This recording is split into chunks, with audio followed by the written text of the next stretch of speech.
दोस्तों नमस्कार। किताबी दुनिया की ओर से प्रख्यात साहित्यकार शैलेश मटियानी की स्मृति में हो रहे आयोजन की इस कड़ी में मैं राहुल पांडे शैलेश जी के एक लेख को लेकर आपके समक्ष उपस्थित हूँ। यह लेख उनकी पुस्तक लेखक की हैसियत से में संकलित है और इसमें उन्होंने भाषा के संबंध में अपने मौलिक विचार प्रस्तुत किए हैं। भाषा मनुष्य की संवेदना और उसके चैतन्य के बीच का सेतु है। यह कहना अप्रासंगिक इसलिए नहीं लग रहा है कि यही वह माध्यम है जिसके द्वारा कोई लेखक प्रकृति और परमात्मा अथवा पदार्थ और सत्ता के बीच की मनुष्य की भूमिका को साहित्य में बदलता है। दरअसल भाषा का ठीक वही रिश्ता हमारे सामान्य जीवन में नहीं होता जो हमारे लेखक होने से होता है। शायद लेखक होने का सबसे कठिन संघर्ष अपने आप को अभिव्यक्त करने का नहीं बल्कि अनुभव और परिभाषित करने का होता है।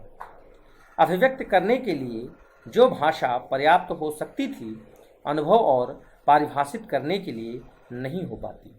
चूँकि अभिव्यक्ति की प्रक्रिया लेखक के तात्कालिक भाषा सामर्थ्य से संबंध रखती है, किंतु अनुभव करने की प्रक्रिया लेखक से निरंतर अपेक्षाकृत संवेदनशील और अपने अनुभव किए गए हुए के लिए गतिमान भाषा की मांग करती है।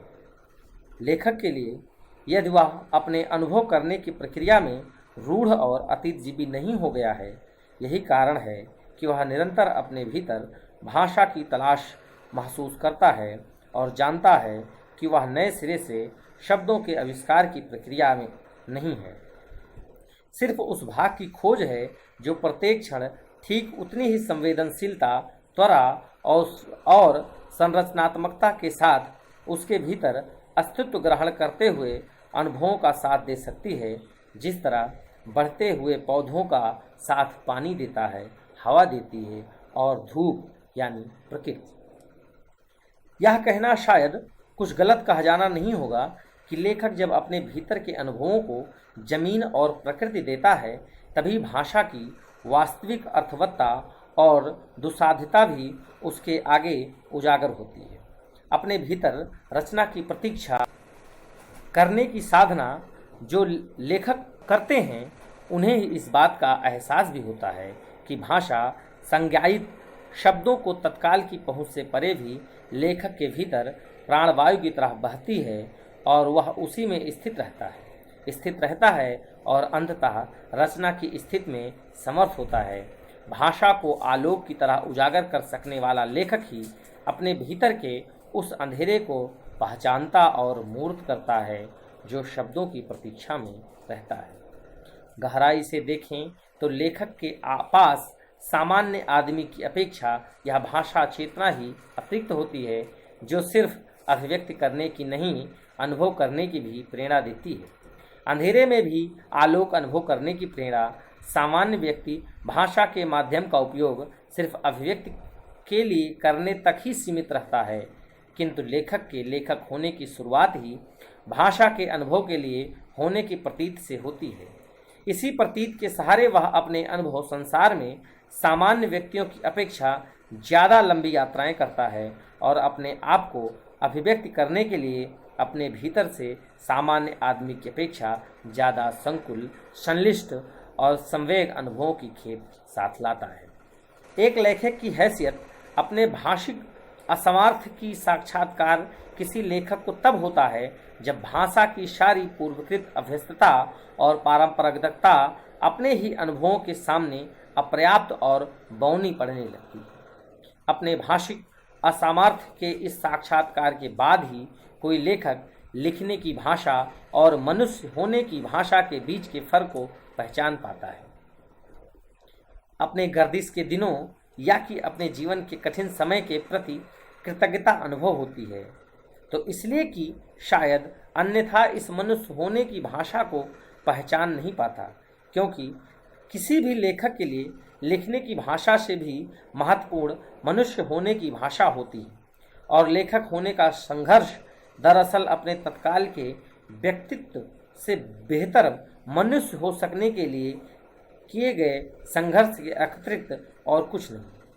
और यदि इसके अतिरिक्त यानी इससे इतर है तो वह लेखक हो चुकने का रूढ़ भले ही हो, लेखक हो सकने की गुंजाइश नहीं है। अपने ही शारीरिक ढांचे से आदमी होना मात्र मनुष्य होने की शर्तों को पूरा कर लेना नहीं है। ठीक इसी तरह अपने तत्काल में बाहरी तौर पर एक भाषा संपन्न लेखक दिखना भी लेखक हो सकने के निकष पर खरा उतर जाने का प्रमाण नहीं होगा।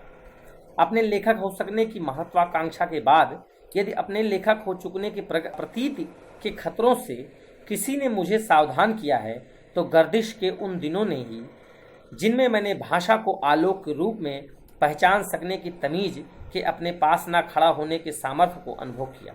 शायद अपने असामर्थ्य को जानना ही हमें यह विवेक देता है कि हमारे सामर्थ्य से परे जितना है वह ज़्यादा विपुल है और मूल्यवान कुछ पाया जा सकता है तो अपने तत्काल के सामर्थ्य में रहकर नहीं पाया जा सकता। गर्दिश के दिनों यानी कठिन दिनों ने यह तमीज तो सिखाई ही कि खोजना अपने असामर्थ्य के साक्षात्कार से ही संभव होगा, सामर्थ्य की प्रतीत से नहीं। भाषा के प्रति इसलिए प्रारंभ में ही अपनी कृतज्ञता प्रकट करना चाहता हूँ कि यह न होती तो मैं अपने असामर्थ्य को पहचान नहीं पाता। भाषा के संदर्भ में मनुष्य होने की भाषा का अलग से जिक्र इसलिए भी है कि जैसे प्रकृति में हवा बहती है ठीक उसी तरह किसी लेखक के भीतर यह भाषा बहती है। इसी के सहारे वह अपनी संवेदनशीलता और अपने चैतन्य के उस अतल समुद्र को थाहता है जहाँ से साहित्य संभव होता है। अपनी इसी सामुद्रिक भाषा में लेखक अपने समय के तमाम दूसरे लोगों से भिन्न होता है। इस भाषा के बिना लेखक सिर्फ लिपि और शब्दों का जानकार रह जाता है।